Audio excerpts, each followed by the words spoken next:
Bienvenue à tous dans notre Virtual Learning. Je vais vous faire une démonstration rapide de notre Serious Game, le PCM Virtual Learning, avec notre guide qui sera Alex tout au long de notre visite. Allez, c'est parti. Vous allez retrouver les différentes icônes, ici les icônes où l'on peut cliquer.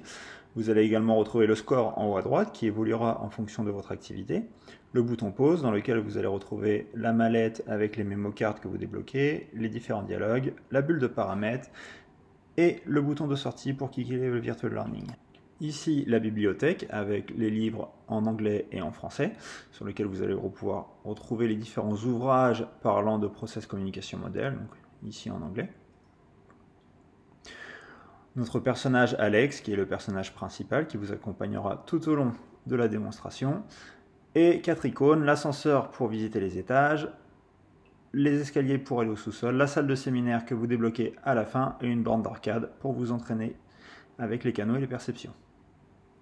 Quel étage souhaites-tu visiter? Si toutefois tu n'as plus d'énergie lors de la visite d'un étage, tu peux en partir et y revenir par la suite.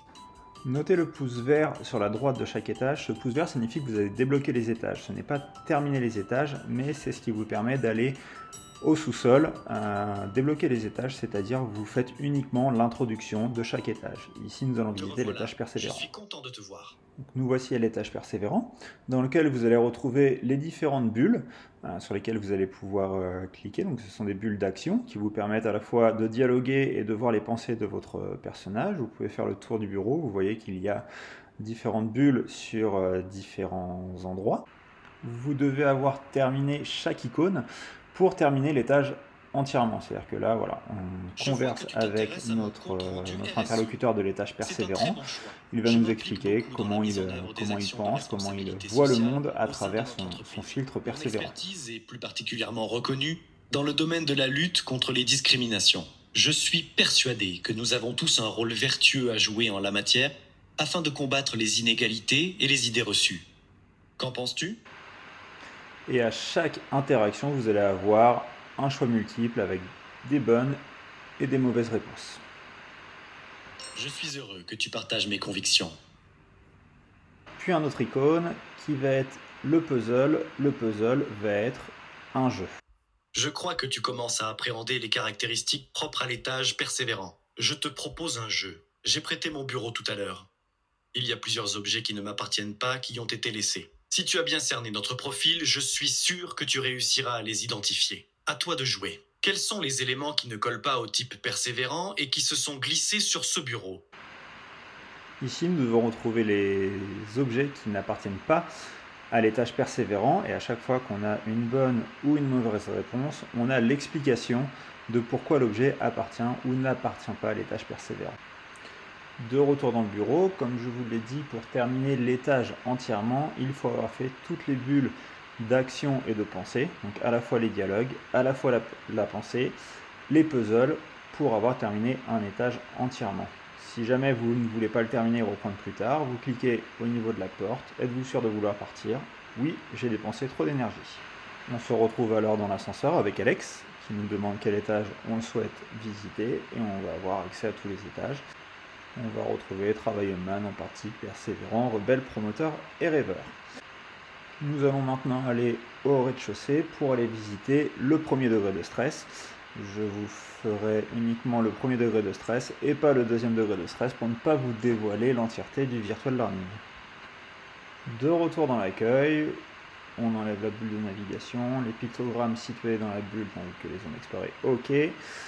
Et on va aller se diriger vers les escaliers pour atteindre le sous-sol de stress. Avant d'arriver à la réunion, on va avoir une introduction que je vais passer. On va aller directement à la réunion de gestion des degrés de stress. Je suis convaincue que nous devrions maintenir la commercialisation de notre gamme Tradi. Et j'aimerais bien qu'on m'explique pourquoi ces produits emblématiques de notre marque, qui ont fait leurs preuves durant de nombreuses années et que nos clients historiques affectionnent tout particulièrement, seraient abandonnés au profit d'autres dont le succès, soit dit en passant, me paraît plus qu'hypothétique. Avant de répondre à notre interlocutrice de base persévérante, une astuce, si jamais vous loupez les dialogues, dans le bouton pause, vous pouvez revenir voir les dialogues avec la petite bulle et vous avez accès à tous les dialogues qui viennent de s'être effectués. Donc ici on retrouve les dialogues de notre amie persévérante. Également dans le bouton pause, la valisette avec les mémocards qu'on débloque au fur et à mesure de l'avancée du jeu, qu'on peut mettre en plein écran, ici rebelle avec les points forts, perception, style de management, mode de communication préférentiel, les traits de caractère et la base. Et retour à la réunion où, comme à chaque interaction, on a différentes propositions, donc choix multiples à faire parmi les propositions. Si on prend une mauvaise réponse, comme ici, voilà, ce n'est pas la bonne réponse, il faut utiliser le canal approprié. On peut revenir en arrière pour effectuer la bonne réponse. Bravo!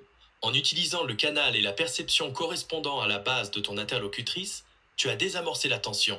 La conversation redevient constructive. Au niveau du premier degré de stress, vous avez 6 interactions à faire avec les 6 types de personnalités et également au niveau du deuxième degré de stress, à savoir que pour accéder au deuxième degré de stress, il faut avoir effectué le premier degré de stress. Ici s'achève ma démo du Virtual Learning. Vous avez les principales bases pour aller et naviguer dans le Virtual Learning et découvrir tout le reste. Et si vous avez des questions, toute l'équipe se tient à votre disposition.